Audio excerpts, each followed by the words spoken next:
Hope everybody is staying safe out there.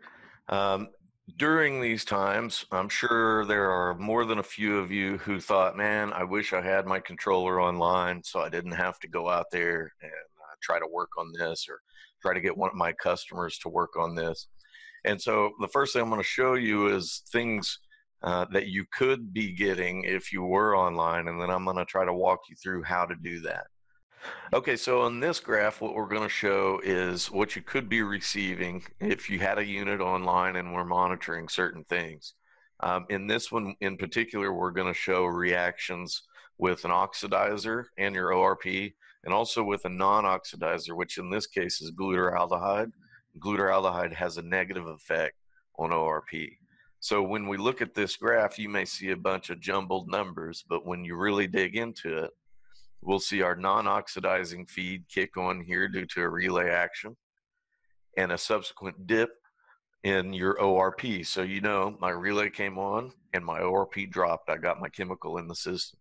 Another sign here is a dip in your conductivity reading, showing that your 28-day biocide pre-bleed activated. The next day we have our oxidizer feed, could be a chlorine or bromine. It has a positive effect on ORP, so when it comes on, we see a spike in the ORP, and we see that pre-bleed dip. Another thing you can look at is the red line is the PTSA reading, and oxidizers in particular have a negative effect on PTSA, so we see a kind of a double effect there, a double confirmation, as you were. Next day, oxidizer spike, and pre-bleed dip. We see that PTSA dip as well. Another oxidizer, another ORP spike, and your conductivity dip. So now we see we've got all of our oxidizer feeds in. They've been doing exactly what they were supposed to be doing. The next day now we have a non-oxidizer scheduled, that glutaraldehyde, and we see that glut dump or lowering. So there's a effect there from that non-oxidizer. And then back to the oxidizers. So in this one screen that spans 9 days, we can see a water treatment system that is functioning at full capacity and doing exactly what it's supposed to be doing. So if you don't have a controller that has online connectability, I want to let you know that any of the Megatron lines, whether it be the Megatron Touch that's on the screen or the Megatron XS or SS units, can be upgraded in the field to add communications for a very fair price. So with a Megatron Touch here, some of you may not have had any of these in the field, so I wanted to kind of showcase this and show you a little bit what the internals look like. Now the card layouts and the things I'm going to talk about are the same in the XS and the Touch, just the Touch is a newer program. You'll notice there's two screws now. Instead of having to remove a bunch, you just turn those two thumb screws to get into the box. And once it's open, we have three major components are part of the box. The main component where the brains are happening is at the top part. This is where our motherboard and our system cards and communications cards, 4 to 20 milliamp cards, any of the things that are inputting readings go into the top of this box. And this part of this box is a low voltage. Below that is where we have our power supply and our relay cards. This is a higher voltage, 120 volts. So if you get into the bottom of this part, you want to make sure that the unit is unplugged from the wall. And then the display has a simple board on the back, and really this is where a lot of the computations and things happen. So I'm going to talk about, because a lot of people like to add internet capability or they want to add that PTSA reading. I'm going to talk a little bit about 4 to 20 inputs, because 4 to 20 milliamp inputs can be intimidating and they can sound intimidating, but they're really not. They're really simple. And so I've created this little graph to kind of show you what a 4 to 20 milliamp actually is. So if I were to ask you, how excited are you to be in yet another Zoom meeting, you could answer 2, bored, or 9 or 10 is super nerd. And I would know based on that how excited you were. Well, machines communicate in the same way, except instead of saying on a scale of 1 to 10, the machine will say, hey, on the scale of 4 to 20, how excited or bored are you? So, what we need to know simply is when we're adding a 4 to 20 signal, we tell our controller using a simulator, such as what's in the picture here. You plug that into a 4 to 20 card when you've slipped it into that slot, and you tell it, this is what 4 milliamps looks like, this is what 10 milliamps looks like, this is what 20 milliamps looks like. And so now our unit knows what that should look like. And all you have to do is go in and now tell it, hey, 4 milliamps equals 0 ppb, and 20 milliamps equals 200 or 300 ppb. And now you have two machines communicating extremely accurately together.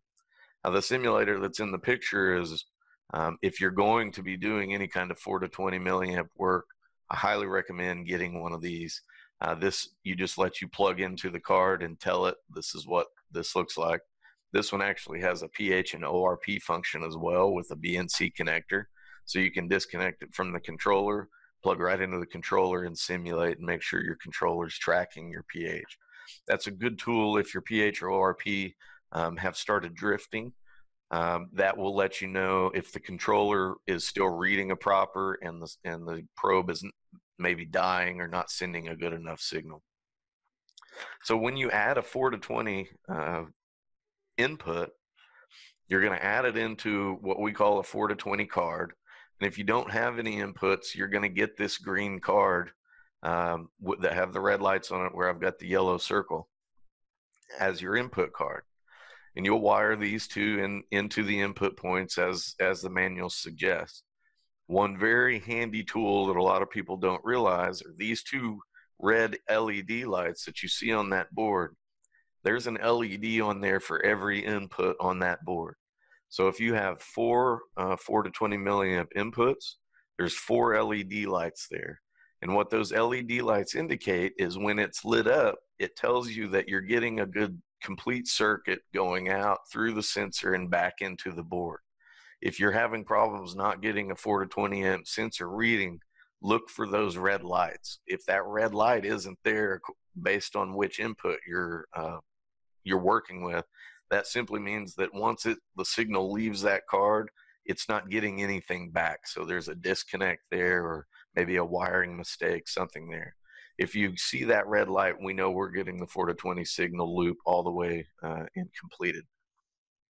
So just a little handy tip there for those of you adding PTSA or Echo Pods or anything to an existing system. Now, once you have it wired in, you go into the controller, and like I said, if you've added a new card, we need to now go in and calibrate that card. So you can go in to the milliamp input calibration in the controller and go into 20 and go into 4 and tell it this is what 4 milliamps looks like, this is what 20 milliamps looks like.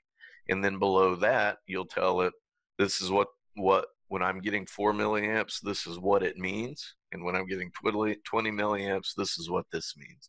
In this example in the picture, we're using a 0 to 300 ppb scale. So that means that the sensor, when it's sending 20 milliamps to us, we're going to be reading 300 ppb. If it sends 12 milliamps to us, which is half scale, we'll be reading 150 ppb. So that's a simple explanation of how 4 to 20 works. Just make sure that that min and max setting matches whatever sensor that you've brought into the controller. Otherwise, the readings won't match up. Now, if you're having trouble getting a customer online, a lot of our customers, and one of the biggest growing areas of our business is through cellular data. We have a connection, a supplier vendor for cellular routers, and we actually have deals with Verizon, US Cellular, AT&T, and we can basically send out a router that's pre-programmed and has a year's worth of data on it. All you do is put it next to the controller and plug your Cat5 in from the controller, and it gets online via that. Now, the good thing about that is that you don't have to deal with the IT department If it's a security thing, a lot of them will let it out, being that it's on a cellular router and not connected to their network at all. So more secure locations tend to like these router plans.